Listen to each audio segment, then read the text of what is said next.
बुद्ध के हजारों शिष्य थे। जब उनका कोई शिष्य बुद्धत्व को प्राप्त हो जाता वो उसे किसी एक दिशा में भेजकर वहां के लोगों को जागरूक करने और ज्ञान देने के लिए जाने की आज्ञा देते थे। बुद्धा स्टोरीज कभी हार नहीं मानोगे। बुद्ध का एक शिष्य बुद्ध के संदिग्ध में 6 वर्षों से था। वो एक दिन महात्मा बुद्ध के पास आया और बुद्ध से कहा, हे बुद्ध, मुझे आपके पास है 6 साल हो गए, मेरे बाद कितने शिष्य आए, उन्हें आपने इस बीच किसी एक दिशा में ज्ञान देने के लिए भेजा, लेकिन मुझे अभी तक नहीं भेजा। क्या मुझे अभी तक बुद्धत्व प्राप्त नहीं हुआ? बुद्ध मुस्कुराए और बोले, यह तो तुम्हें खुद समझना होगा कि तुम्हें बुद्धत्व प्राप्त हुआ है या नहीं। शिष्य बोला, हे बुद्ध, आपने मुझे इन 6 सालों में जो भी उपदेश दिया मुझे वो सब याद है। आपकी बताई एक एक बात मुझे याद है। आप मुझसे भी पूछ सकते हैं, मैं आपको हर उत्तर देने के लिए सक्षम हूँ। आप मुझे एक मौका तो दे ताकि मैं किसी भी दिशा में जाकर लोगों को आपके ज्ञान के बारे में भी बता सकूं। बुद्ध ने कहा, ज्ञान की बातों को याद रखने से कुछ नहीं होता जब तक आप उसे अपने आचरण में ना लाओ। जब तक आप किसी भी चीज को अपने आचरण में नहीं लाओगे तब तक आप दूसरों को नहीं कह सकते कि वो उसे अपने आचरण में लेकर आए। शिष्य ने कहा, जो भी हो कृपया आप मुझे एक मौका दे, आप मुझ पर भरोसा रखें।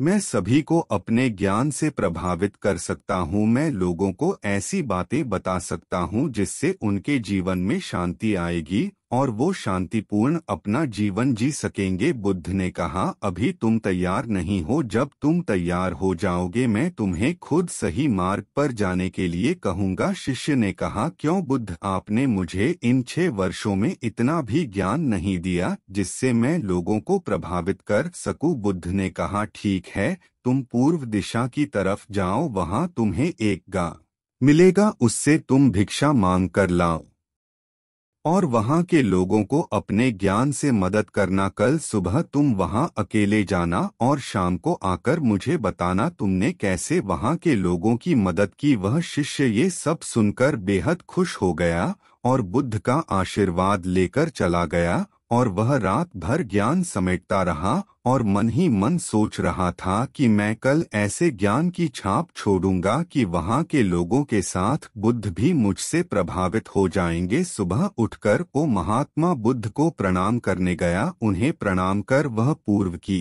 तरफ निकल गया। शाम को जब वह वापस आया तो बुद्ध ने देखा कि उस शिष्य के माथे पर चोट लगी है और खून बह रहा है। बुद्ध ने उसे पट्टी की और पूछा, तुम्हें यह चोट कैसे लगी?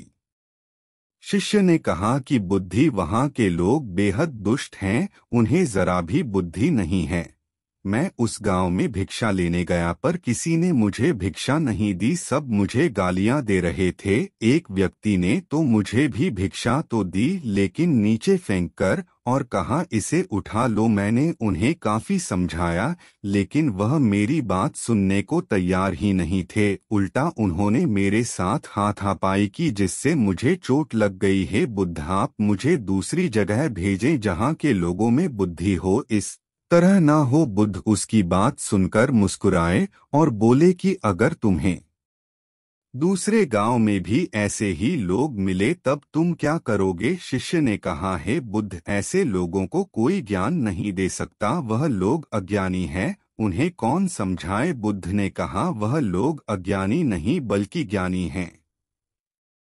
उनके पास बहुत बुद्धि है परंतु उनके पास खुद का ज्ञान है। अब अगर तुम किसी दूसरे के ज्ञान को चोट पहुंचाओगे तो वह कुछ तो कहेंगे ही। तुम्हें ऐसे लोग हर जगह मिलेंगे, तब तुम अपना ज्ञान उन्हें कैसे दोगे? बुद्ध ने शिष्य को कहा कि आज तुम आराम करो, कल शाम को मेरे पास आना। शिष्य बुद्ध को प्रणाम करके चला गया। अगली शाम जब वह वापस बुद्ध के पास आया तब वहां एक और बुद्ध का शिष्य मौजूद था। उनके हाथ में चोट लगी हुई थी। बुद्ध ने उस शिष्य के हाथ पर चोट देख उस पर पट्टी की और उस शिष्य से पूछा कि तुम्हें यह चोट कैसे लगी?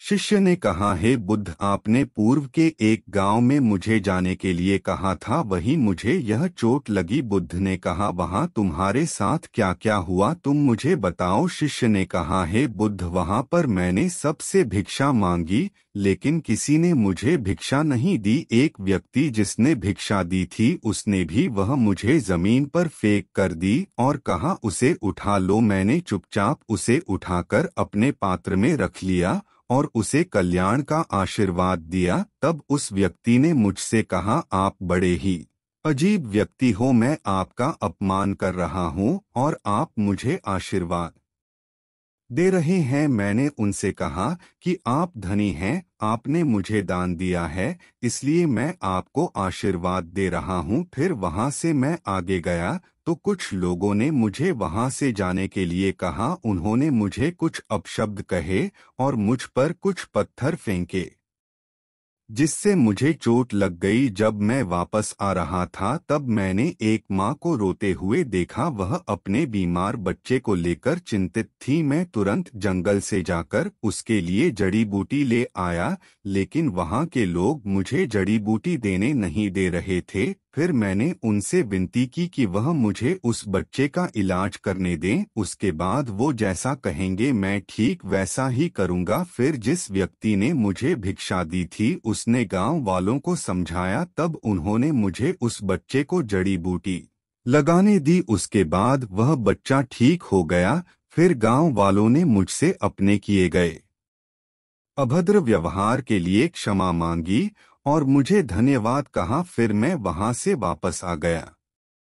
हे बुद्ध, आपसे एक विनती है। उस गांव के लोग बहुत भोले भाले और सीधे हैं, क्या मैं रोज उसी गांव में जाकर भिक्षा मांग सकता हूँ? ये सभी बात वो पहला शिष्य भी सुन रहा था। उसने यह सुनते ही बुद्ध के चरणों में गिरकर कहा कि हे बुद्ध, मैं समझ गया हूँ कि अभी मैं उस लायक नहीं हुआ कि दूसरों को ज्ञान दे सकूं। बुद्ध ने कहा, हमें बाहर वैसे ही लोग दिखाई देते हैं जैसे हम भीतर से होते हैं। जब तक हम स्वयं को नहीं बदलते तब तक हम किसी को भी नहीं बदल सकते। खुद में परिवर्तन करना बेहद जरूरी है। कोई भी बात बताने से पहले उसे आचरण में लाना बेहद जरूरी है, क्योंकि आचरण में लाई हुई चीज को बताना समझाना बहुत आसान होता है और उसे लोग बेहद आसानी से अच्छे से समझ पाते हैं। दोस्तों, आपने क्या सीखा इस पोस्ट से जरूर बताएं। निष्कर्ष, कंक्लूजन। दोस्तों, हम सभी को ऐसा लगता है कि हमने जो कुछ भी सीखा है वह हमको दूसरों को सिखाना चाहिए, लेकिन हम जाने अनजाने में दूसरों को सिखाने के चक्कर में हम कभी कभी गलत साबित हो जाते हैं। तो इसलिए दोस्तों, अगर आप किसी को भी कोई भी सुझाव देने के लिए जाते हैं, आप कोई भी चीज सिखाने के लिए जाते हैं, तो सबसे पहले आप उस कार्य को संपूर्ण रूप से और सही ढंग से अच्छे से सीख जाएं। और आपको जब यह पक्का प्रूफ मिल जाए कि अब मैं इस कार्य को संपूर्ण रूप से सीख चुका हूं, अब मैं दूसरों को सिखा सकता हूं, तभी आप दूसरों को सिखाने के लिए जाए। अन्यथा आपके साथ दुर्व्यवहार हो सकता है और आपको क्षति भी पहुंच सकती है।